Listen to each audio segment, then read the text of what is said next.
Hi, good afternoon. It's a pleasure to be here. And I, too, want to thank Stefan and the other organizers at AUSVEG for inviting me to speak with you all this afternoon. So what I'm going to talk to you about this afternoon is innovative processing to improve health, safety, and sustainability of vegetables. Several of the examples that I talk about have been applied to fruits, but what we develop are what we call platform technologies that typically can be used to process fruits and vegetables. So I'll go through that as we go along. To start, though, I wanted to mention who I work for, USDA, and the specific arm of USDA that I work for, which is the Agricultural Research Service. And just point out that our mission is not only to solve problems and develop solutions to problems, agricultural problems, but also to transfer those solutions into commercialization. So a lot of what I'll talk about are partnerships that we've had with industry and or growers to actually get these new technologies out there into use and benefit consumers. We're located in Albany, California, which is in the San Francisco Bay Area. And I'd invite any of you who are in the area to come and visit us if you are in the area. And I thought I'd start off with a quote. This says, "Technological innovation is essential for fostering economic growth, enhancing global competitiveness, and protecting the environment." And all of these are our actual goals of our research program. I also wanted to point out as I begin the number of partners that go into our research. So we work with many universities around the country and the world. We also work with other government research labs, commodity organizations, and industrial partners. And it's really only through those partnerships that we're able to have meaningful impact. So no one of us can do this alone. And that's one of the nice things about coming and speaking to a group like you folks is hopefully, using it as a bridge to start new partnerships. Our center and our unit's been recognized as a National Historic Chemical Landmark for our food research by the American Chemical Society, so I wanted to share that as well. Originally in the 40s and the 50s, we developed the time temperature tolerance conditions that were important for creating the frozen food industry. So those are the conditions that are used to produce high quality frozen vegetables, for example. So that was the first award that we received from them. And then most recently, we received a second award for our flavor chemistry research, where we, for instance, were the first to identify certain flavor compounds in green bell pepper and rice. So we have a long history of working in foods, and it's my pleasure now to lead a team. And in large part, what we're trying to do is help people eat more fruits and vegetables. We're also trying to help growers get more value out of the fruits and vegetables and other specialty crops that they grow. And we, in some cases, help develop small businesses and employ new people. And then finally, to better utilize food waste. And some of the other speakers have mentioned the issue of food waste. In the U.S., approximately 1/4 to 1/3 of produce is wasted annually.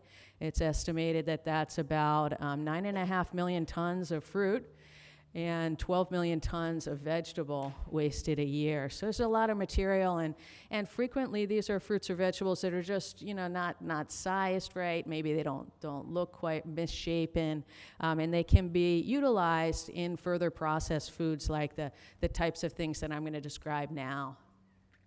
So one of the first technologies that we developed is a forming technology that's shown here. And what that is it's actually a sausage stuffer, and we applied it to producing fruit and vegetable bars about 14 years ago. So that was before any of these types of products were on the market.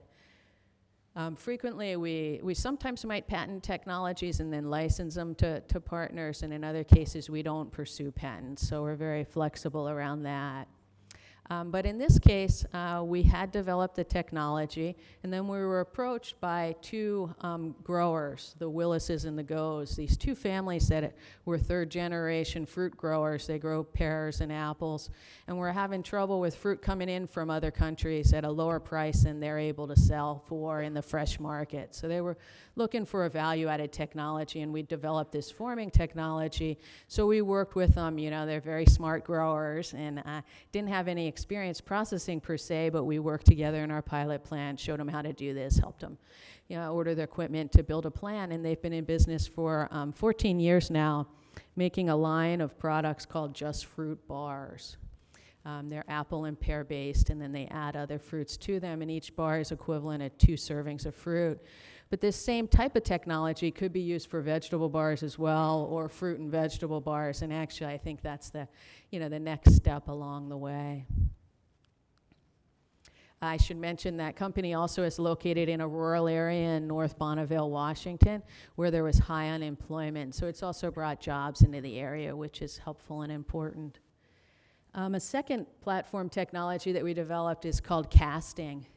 And that's a technology whereby you can form thin sheets of fruits or vegetables to use for a variety of applications. So it's almost like fruit or vegetable papers, you might think of them as.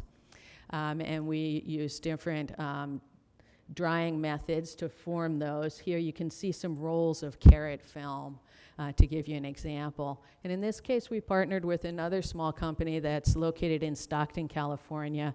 And they've been in business for about 5 years. Again, we taught them the technology, we worked with them, and now they produce a line of primarily vegetable-based films, but some fruit-based films as well, for a variety of different markets. One of the markets we developed a film for was the sushi market as an alternative to nori, or the seaweed wrap that's traditionally used around sushi.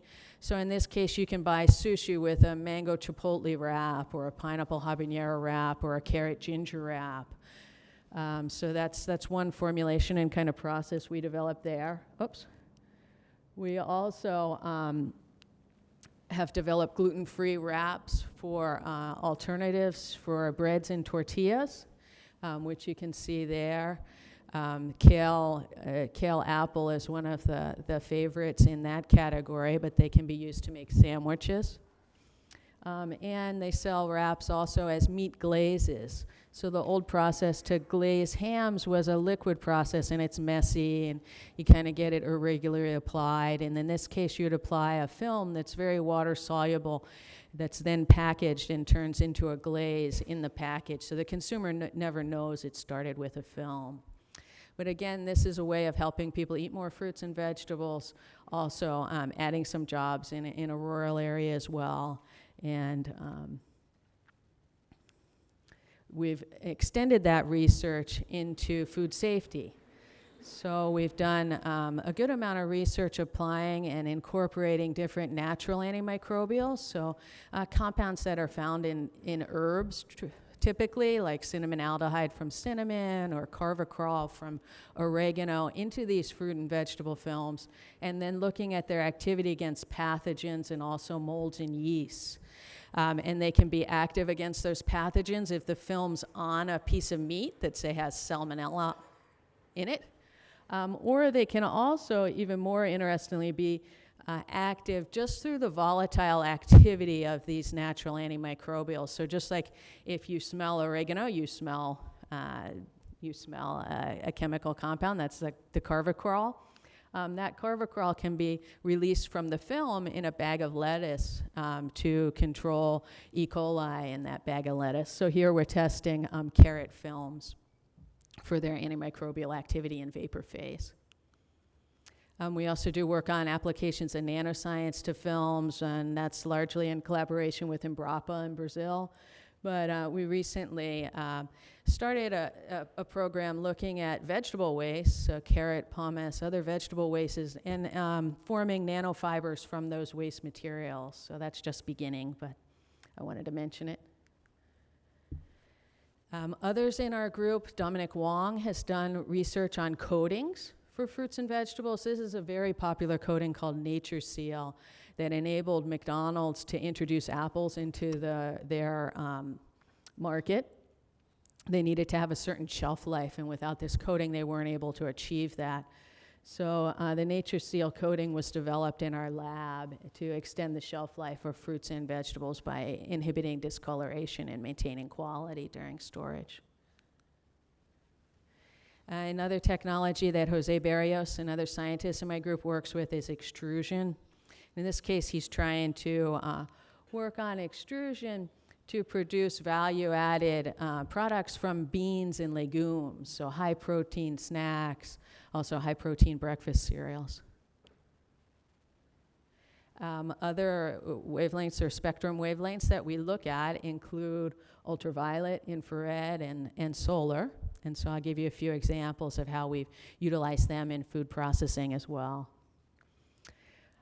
This is an example of some work that we've done with mushrooms in collaboration with the Mushroom Council and Monterey Mushrooms, the largest mushroom producing company in the United States. As you probably know, vitamin D has a lot of health benefits. It's been shown to help prevent various types of cancer, improve bone strength, for cognition, and just overall health as well. In the US, about 60% of people are deficient in vitamin D. So what we were looking for here was a new food source for vitamin D. And what we found in the literature was that mushrooms just happen to have a compound in them called ergosterol that when it's exposed to UV light, it converts directly into vitamin D. So this same reaction would happen if you put mushrooms out in the sun, but it takes a very long time to produce enough vitamin D to be bioavailable and kind of beneficial to your body. So what we wanted to look at is, well, is this potentially commercially viable? Could we develop and add value to mushrooms such that they produced 100% of the RDA of vitamin D in a serving of mushrooms? And could that be done in a short enough time period industrially that it would be, as I said, commercially viable and not adversely impact the sensory properties of those mushrooms in the process? So we bought a small unit that to treat the mushrooms and do these various studies. And it was an extremely successful project, and I'm pleased to say that now you can buy mushrooms in any grocery store in the US, through which you can get 100% of your RDA of vitamin D through eating a serving of mushrooms. So it's a new vegetarian source of vitamin D, and they use them for their white mushrooms, Monterey mushrooms, white button mushrooms, portobello, baby portobello, all the different types of mushrooms. So it's a way of also getting more value back to the growers as well, and encouraging people to eat more mushrooms. And then after that, we still wondered, well, is the vitamin D in the mushroom equally bioavailable to that in a supplement? So we did a collaborative study with our Human Nutrition Center in Davis, California, and confirmed that that's the case.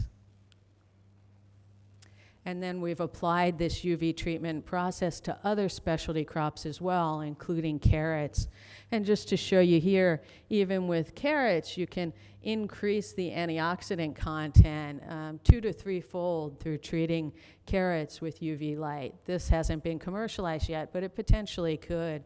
And the mechanism for that is actually it's increasing chlorogenic acid in the carrots, an effective antioxidant.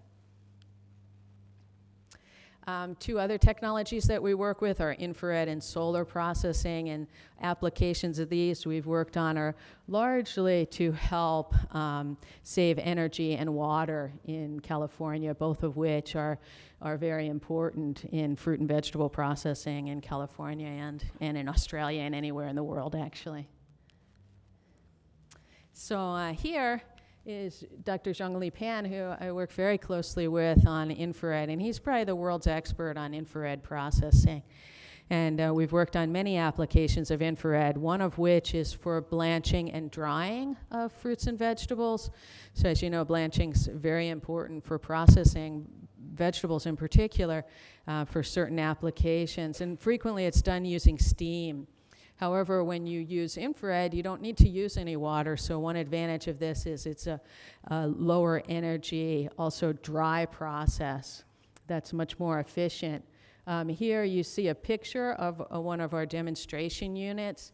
Typically when we're developing new technologies, we try to build what we call a demonstration unit that then we can take to companies and have them try it and kind of evaluate whether they'd be interested in investing in the new technology. So this unit was built through a grant from the California Energy Commission and is used to demonstrate it. And we've used it to test all sorts of fruits and vegetables, some of which are close to commercialization, and these are just some pictures of some novel fruit and vegetable snacks like red bell pepper chips, butternut squash chips, carrots, and kale chips, all of which have extremely good flavor.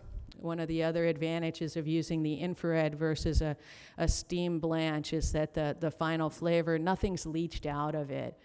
So the flavor and nutritional quality is very good. And these also, they're dried chips and they don't require any oil at all. So that's another advantage. So we're looking forward to seeing these types of products in the market through a partnership.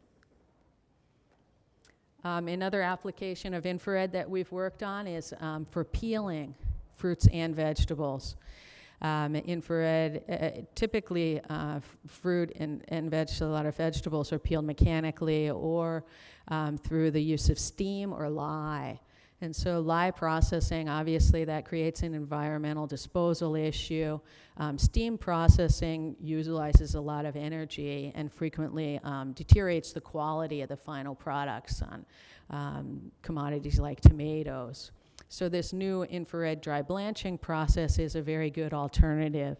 And this is another demonstration unit that we take to companies to demonstrate, where we treat it with infrared first, then we have a little vacuum system, and then some rollers that help remove the final peel. And here we have a picture of some of the peeled tomatoes. In general, as I said, the quality is better than steam peeled. Rebecca Milcharek, who's also in my unit, she's starting a project on solar dehydration, and we're very excited about that and hopeful to work with some smaller fruit and vegetable growers to implement that in their businesses in the future. And then kind of to end, I wanted to get back to food waste and a few other projects that we're working on related to that to really add value. One of the big waste sources or co-product sources in California is wine grape pomace. It's estimated that about 20 million tons of wine grape pomace are produced annually. And those materials contain a lot of health-promoting polyphenolics and fibers that could be beneficial in foods if we could stabilize those waste materials. Another material we look at is olive pomace, which is what's left over after manufacturing olive oil.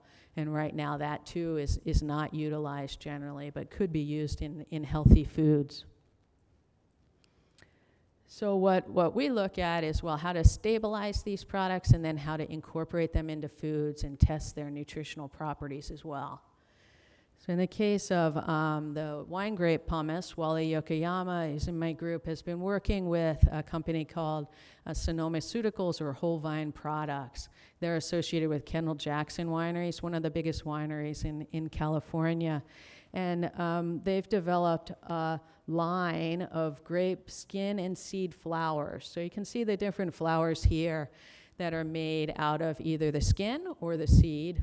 And you can make them from Cabernet, from Pinot Noir, from Chardonnay, from all the different varieties. So you get a whole wide range of varieties of flowers that can then be incorporated into foods.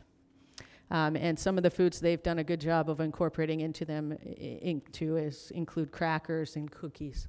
The cookies have won numerous awards as well. So they're gluten-free flours also.